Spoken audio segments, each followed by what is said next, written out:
welcome to my channel. I'm Alexa. Today we're making honey apple cake. I measured out all my ingredients and I recommend that you do so too. You can find the full list of ingredients and measurements in the link in the description. Remember to watch the video first so you can be prepared. Before I start, I'm going to prepare my bundt pan. I'm going to prep it using butter and flour. To do this, I'm going to first coat the pan in a layer of butter by rubbing the stick of butter on it.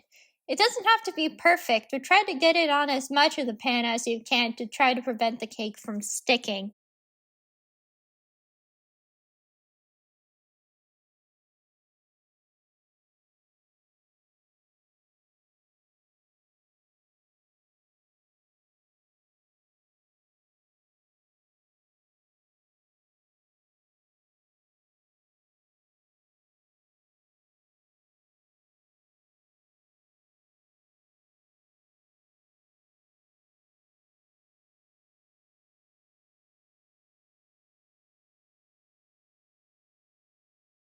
Next, I'm going to add some flour into the pan.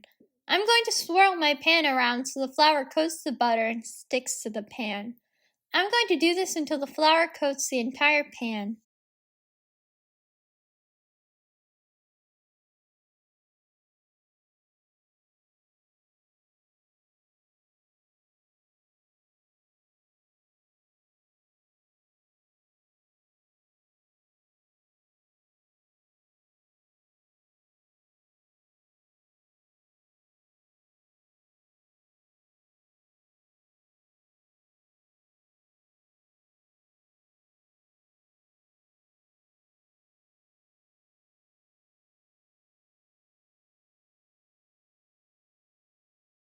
If there are some spots that don't have any flour sticking to them, you can add some more butter so it will stick.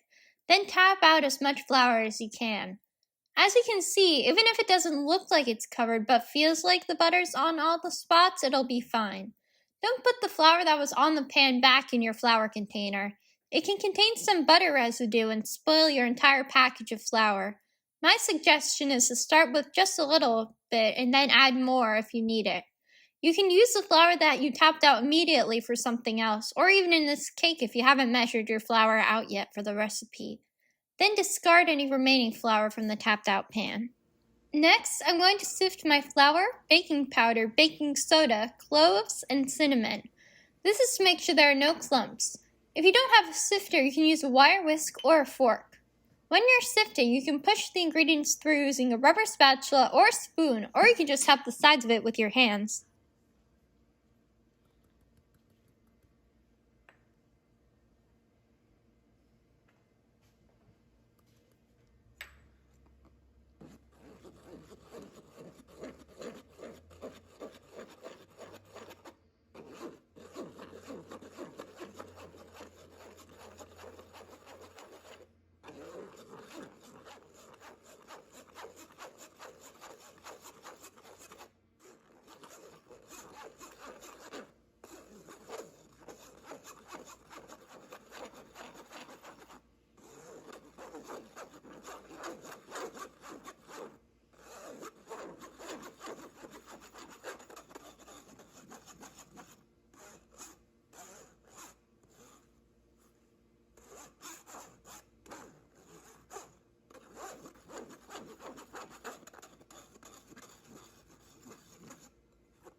Now that my ingredients have all fallen through, I'm going to tap the sides of my sifter so I can make sure no ingredients are stuck to its stand.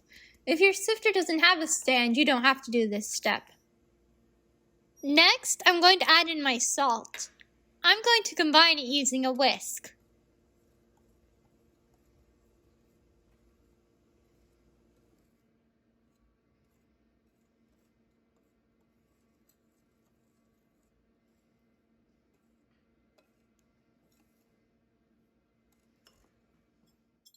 First, I'm going to beat my eggs. Before I do that, I'm going to quickly scramble them with a fork. This will help them to combine better with the rest of my ingredients.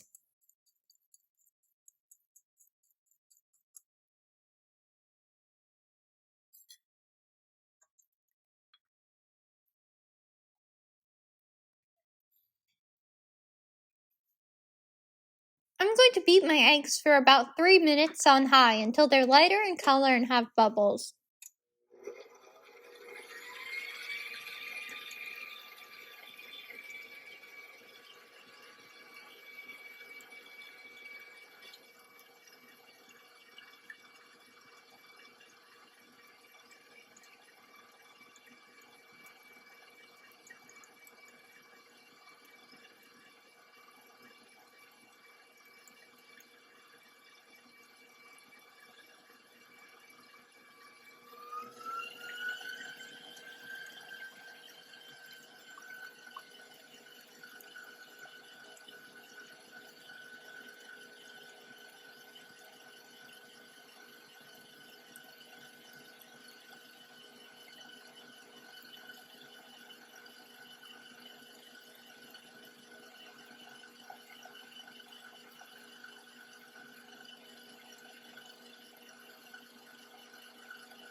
My eggs look great, so now I'm going to add in my granulated sugar, brown sugar, oil, and honey.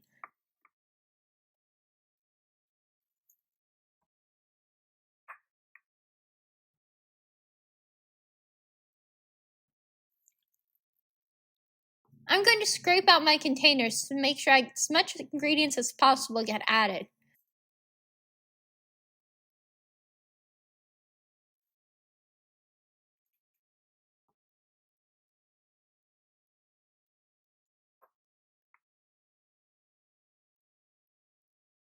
I find it helpful to coat the container you put your honey in with a little bit of oil so it sticks less.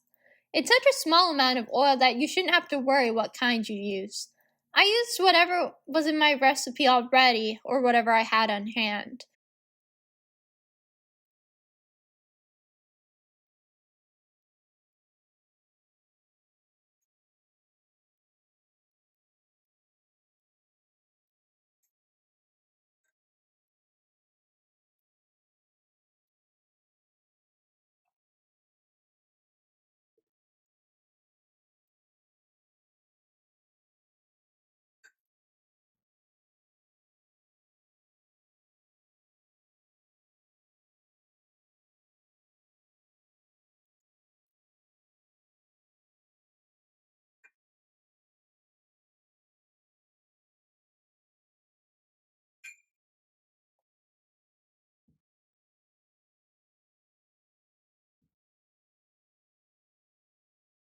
I'm going to mix this until all my ingredients are homogeneous.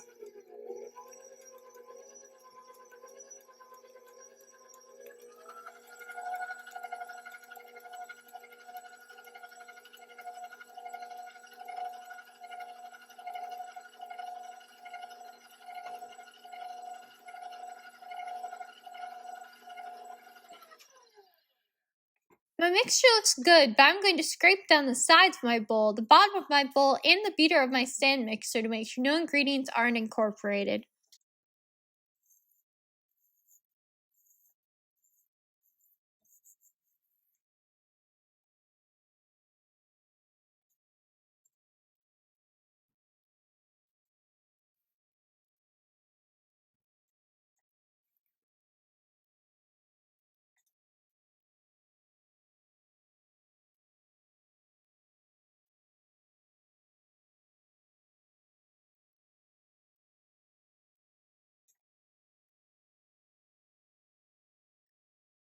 Some honey still was separate from my batter, so I'm going to mix it a little longer to combine it.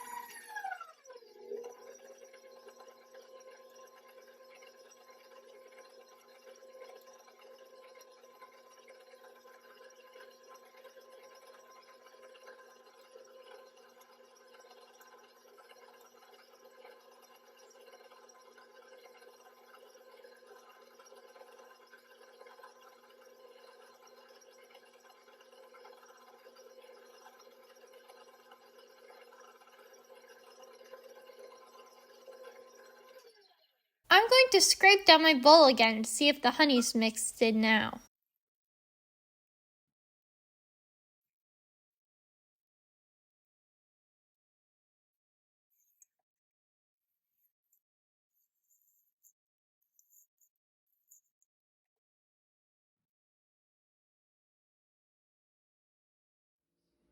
The honey looks mixed in, so I'm going to add in my dry ingredients. I'm going to mix my batter until the dry ingredients are fully combined.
My batter looks combined, but I'm going to scrape down my bowl to make sure.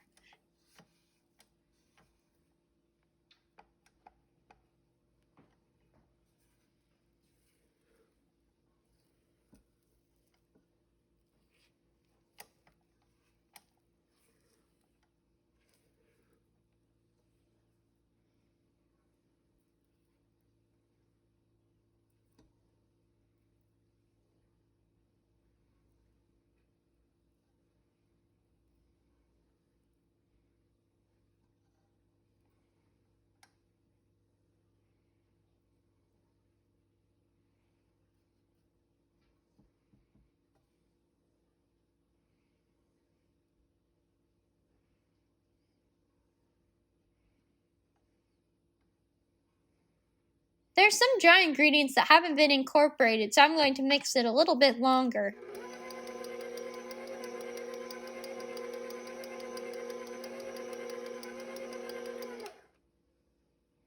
Now that my batter is homogeneous, I'm going to add in my shredded apples. I'm going to mix them into my batter until they're evenly spread through.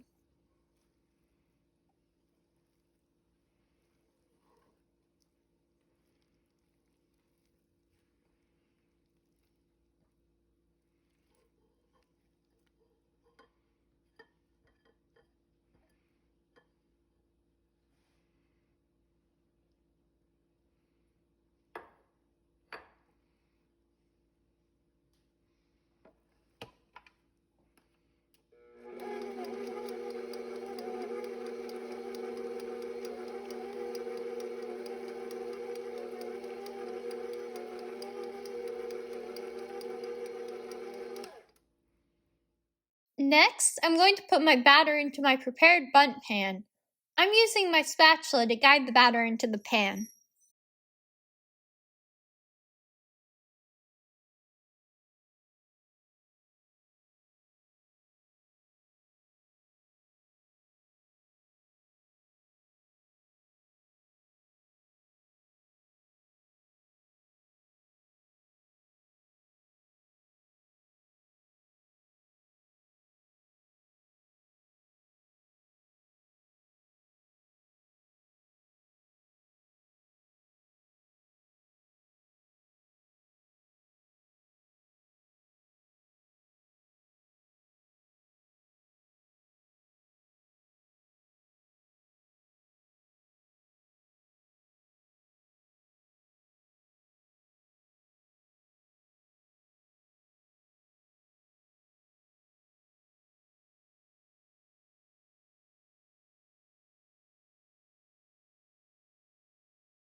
Now I'm going to put my cake into the oven.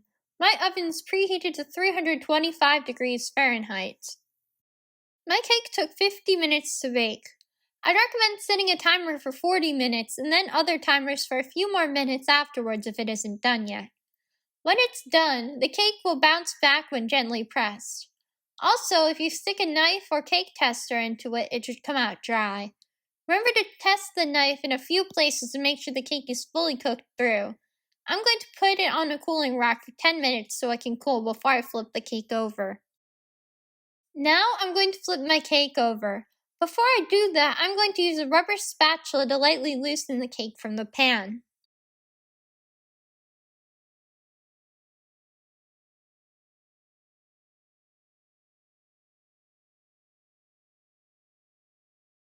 Do the same thing to the circle in the center of the pan.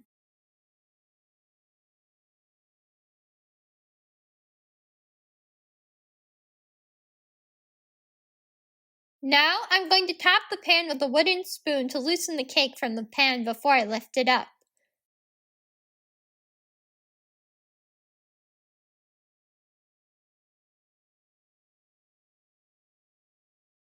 As you can see, the cake comes out completely.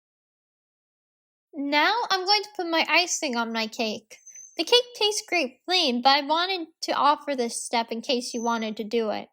The recipe for the icing is on my blog with the recipe for the cake.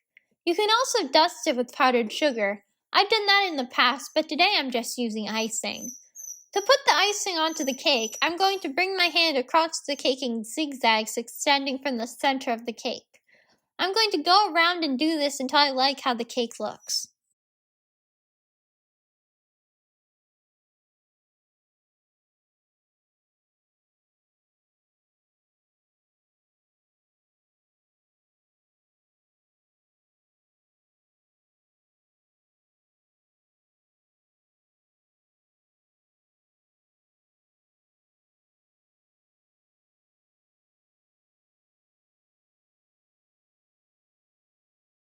And my apple cake is done and looking delicious. Please let me know what you've thought of the video in the comments and how the recipe went for you. Don't forget to like the video and subscribe so you can see when new videos are added.